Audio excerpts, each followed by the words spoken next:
est-ce que tous les agents immobiliers sont pareils? Est-ce que tous les négociateurs, tous les mandataires sont pareils?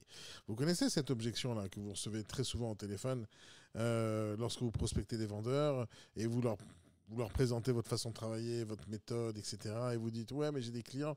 Et ils vous disent, mais vous êtes tous pareils. La question est, est-ce qu'on est vraiment tous pareils? Est-ce que c'est une objection fictive ou c'est une objection réelle? Alors, on va essayer de tester tout ça aujourd'hui ensemble. Est-ce que vous êtes prêts? Ça fait 20 ans que je prospecte dans l'immobilier et que je forme les négociateurs à prospecter dans l'immobilier parce que ça fait partie des plus gros challenges des négociateurs d'une manière générale, de savoir prendre des affaires, de savoir prospecter au téléphone, de surmonter les objections. Tout le monde fait face à ça lorsqu'on se lance dans l'immobilier. Mais encore une fois, la question c'est est-ce qu'on est tous pareils réellement? Alors, on va partir du principe que vous avez prospecté au téléphone et que vous avez déjà entendu cette objection-là où on nous dit on est tous pareils. Voyons voir. Moi, je dis que 95% des négociateurs, pour pas dire 99, parce que je pense réellement que c'est 99, c'est plutôt 100% des agences immobilières qui font tous pareil. On va voir si c'est réel. Donc, est-ce qu'on est d'accord que le chemin habituel d'un négociateur, c'est d'abord qu'il va prospecter ou sur le Bon Coin ou sur des outils de pige qui existent sur le marché, peu importe quel outil, mais en tout cas, on va démarcher des gens qui, en ce moment, sont en train de vendre des biens. Juste sur ce sujet-là, il faut savoir qu'il y a une étude qui a été faite à une époque par Axel Springer, le patron de SeLoger, enfin le propriétaire du site d'annonce SeLoger, et qui avait fait au Rent une belle conférence où il avait donné des chiffres. Et ces chiffres étaient assez puissants. Et il disait que le temps qui passe entre le moment où un vendeur réfléchit à mettre son bien en ligne et à la vente, et le moment où il décide de mettre son annonce en ligne, j'ai pas envie de vous laisser découvrir le chiffre parce que vous n'allez jamais le trouver. À chaque fois que je pose la question, personne ne sait la réponse. Mais le temps entre le moment où la prise de décision de vendre et le moment où on met une annonce sur SeLoger ou sur le Bon Coin, il est égal à 1 an et demi. C'est-à-dire que lorsque vous prospectez sur le Bon Coin quelqu'un qui vend un bien, vous êtes en retard de 1 an et demi dans sa prise de décision. Donc, est-ce que c'est le bon moment de l'appeler? Moi, je vous dis non. C'est pour ça que le vrai travail d'un négociateur, c'est pas d'être là quand la personne elle a mis son annonce sur le Bon Coin, mais c'est d'être en amont dans son projet. Mais bon, la majorité des négociateurs prospectent quand même au téléphone pour essayer de trouver des gens qui ont décidé il y a 1 an et demi de mettre leur bien en ligne sans vous. C'est-à-dire que avant même que vous le démarchiez, lui, 1 an et demi auparavant, il a réfléchi s'il doit vendre ou pas. Il a réfléchi à quel prix il va vendre. Il a réfléchi dans quel site il va le mettre. Il a réfléchi aux photos qu'il va mettre. Il a réfléchi à tout ça. Ça a mis 1 an et demi pour qu'il se mette d'accord avec Janine, sa femme, pour lui dire, chérie, on met en vente ou pas? Oui, mais non, mais les enfants, les héritages et tout ça, et la fiscalité. Ils ont réfléchi à ça pendant très longtemps. 1 an et demi plus tard, ils mettent une annonce et vous vous appelez. Et vous lui dites, bonjour monsieur, j'ai vu votre annonce sur le Bon Coin, est-ce que le bien est toujours en vente? Et vous pensez qu'il va vous dire, oui, venez, s'il vous plaît, rentrez chez moi, je vous donne un mandat et je vous paye 15 000 € de com, alors que j'ai déjà fait tout le travail, ça fait 1 an et demi. Non, la vérité, c'est ce qu'il faut faire, c'est de venir 1 an et demi avant son projet pour là commencer à lui proposer, lui donner des conseils et l'accompagner dans la mise en vente. Mais les gens font pas ça. Ils trouvent le chemin le plus facile qui est de prospecter sur le Bon Coin. C'est vrai que c'est bien de prospecter sur le Bon Coin, je dis pas non. C'est bien de prospecter sur la piste, je dis pas non. Sauf, il faut pas se limiter à faire ça. Parce que quand on fait ça, la prospection sur la piste, c'est le court terme. Voilà, on est en train de faire du court terme. On est en train de gagner de l'argent du one shot, une fois. Mais ça veut pas dire que ces gens-là vont revenir. Et c'est pas comme ça qu'on va construire ou on va développer notre portefeuille de recommandations de clients qui nous aiment, etc., etc. Non, parce qu'on ne les a pas aidés. On a juste dit au vendeur, bonjour monsieur, vous avez mis une annonce sur le Bon Coin. J'ai bien vu que vous cherchez un client. Et ben ça tombe bien, moi aussi. Alors je vais prendre votre annonce sur le Bon Coin. Je vais la mettre sur le Bon Coin parce que moi je paye. Vous c'est gratuit. Moi je paye et je pense que ça va être mieux. Mais c'est pas mieux. Mais en plus de ça, je vais mettre sur SeLoger qui marche de moins en moins bien, mais je vais le mettre quand même. Je vais aussi le mettre sur bien ici. Je vais aussi le mettre sur à vendre à louer. Mais il marche pas ces sites. Mais je vais le mettre quand même parce que vous pouvez pas les mettre. Alors moi je le mets. Mais ça sert à quoi? À rien, mais je vais le mettre quand même. Et donc tout le monde fait ça la majorité du temps. Et comme j'ai envie d'échanger un tout petit peu avec vous sur cette vidéo, laissez-moi en commentaire si vous faites pas de prospection sur le Bon Coin. Le deuxième point que la majorité des négociateurs font, ceux qui veulent le faire, parce qu'il y en a qui ont peur de le faire, mais il faut prospecter sur le terrain. Et quand vous prospectez sur le terrain, la majorité du temps, qu'est-ce qui se passe? On va aller choisir une rue, un secteur, ce que votre manager vous a dit, ou ce que vos confrères vous ont dit, vos collègues vous ont dit, ils ont dit, tiens, va prospecter dans cette rue. Il faut absolument que tu travailles sur 2000 boîtes aux lettres. C'est à peu près les termes que les gens utilisent la majorité du temps. Et donc, on va prospecter sur le terrain. Qu'est-ce qu'on va dire quand on va prospecter sur le terrain? Si on a le courage de monter dans les immeubles et monter les escaliers et taper aux portes, on va taper à la porte, on va dire bonjour monsieur, Voilà, je me présente, je m'appelle Daniel, je travaille dans le secteur Intel. À partir d'aujourd'hui, je pourrais être votre référent dans l'immobilier. Donc, si vous avez un projet de vente, contactez-moi. Je vous donne ma carte, prenez mon flyer, prenez mon e-book, nanana, et on repart. Mais la personne dit non, je ne veux pas vendre. Bon, alors, dès que vous avez besoin de moi, vous m'appelez. On finit avec lui, il ferme la porte, on continue à l'autre porte, et on continue comme ça dans tous les immeubles, en espérant qu'il y ait quelque chose qui va se passer. Eh bien, il n'y a rien qui va se passer si on fait de la prospection comme ça. Mais la majorité du temps, les gens font ça. Est-ce que vous faites la prospection terrain de cette manière-là? Le troisième point que les gens font une fois qu'ils ont prospecté au téléphone, sur le terrain, parce qu'on arrive de temps en temps à prendre des rendez-vous mandats, ça existe, hein, parce que on est des commerciaux, on est des indépendants, on est des négociateurs, on a l'ANIAC, on a vraiment envie d'atteindre nos objectifs. Mais bon, à un moment donné, ça paye. Et donc, on va prendre un mandat ou pas. Et quand on va prendre un mandat, on va lui promettre quoi? On va lui promettre de lui amener un client, de faire la publicité, encore une fois. Bon, on signe le mandat. C'est très difficile de signer le mandat. Donc, l'objectif, c'est prise de mandat. Donc, on prend le mandat. Mandat simple, mandat exclusif. Maintenant, une des choses qui va se passer juste après le mandat, c'est normalement, on doit prendre des photos. Alors, il y a des gens qui prennent des photographes professionnels. C'est très rare dans l'immobilier avec des mandats simples. C'est un peu plus courant dans les mandats exclusifs, mais c'est très rare que le négociateur va payer ça. Donc, est-ce que vous faites des photos professionnelles? Vous prenez votre iPhone, vous faites clic, clic, clic. Vous avez remarqué dans mes clients mystères, je le rappelle très souvent parce qu'il y a quand même 3000 appels qui ont été faits, qui sont archivés. Ils sont sur YouTube, vous pouvez les voir. Ça a été fait en live. Et donc, vous voyez que les gens, quand ils mettent des photos sur leur site internet, c'est très moche. Ils font des photos des WC, des coins de la salle de bain, d'absolument tout, en espérant que c'est ça qui va vendre le produit. Et au final, on fait des photos. Ok, vous avez mis les photos. Qu'est-ce qui se passe juste après? Vous mettez une annonce. Donc, jusqu'à maintenant, vous avez fait tout ça pour au final mettre une annonce en ligne. Donc, on prospecte sur le Bon Coin, sur le terrain, on passe des heures par jour pour au final aller payer sur le G, payer le Bon Coin pour lui dire, sur le G, le Bon Coin, c'est cool, c'est bon, j'ai trouvé un mandat. Est-ce que je peux payer, mettre une annonce? La majorité des mandataires ne payent pas parce qu'ils ont payé un package dans lequel il y a déjà le prix pour les annonces. Mais de toutes les manières, vous allez faire une annonce. Alors bien sûr, lorsque vous mettez une annonce, je l'ai sûrement marqué du style appartement, proche tout commerce, en plein centre-ville, présenté par l'agence Intel, 44 mètres carrés de séjour, 32 mètres carrés de salle de bain. Et attention, il ne faut absolument pas oublier WC séparé parce que sinon les acheteurs ils vont se vexer.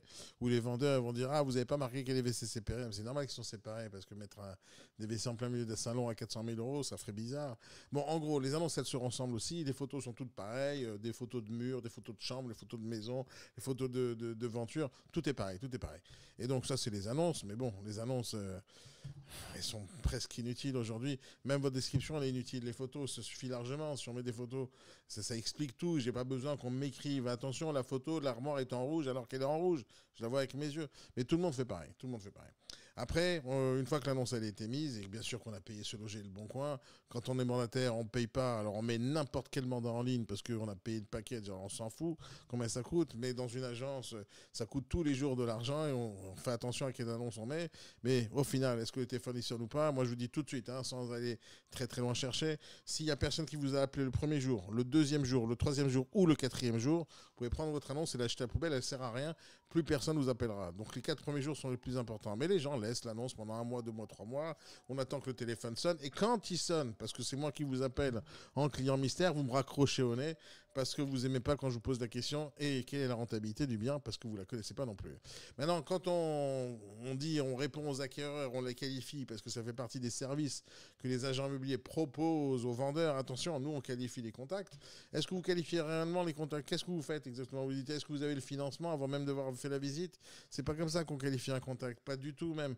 Le contact, il s'est déjà auto-qualifié lorsqu'il a vu votre annonce. C'est bon, ce bien me plaît. C'est bon, il est qualifié. Est-ce qu'il a l'argent? C'est pas votre métier. C'est le métier de la banque ou du courtier. Alors, ça veut dire quoi qualifier les contacts? Qu'est-ce que vous faites exactement? Je vous ai entendu, moi, au téléphone, lorsque vous me répondez comment vous me qualifiez. Vous me qualifiez pas. Regardez dans tous mes clients mystères. Regardez ces vidéos. C'est très, très instructif.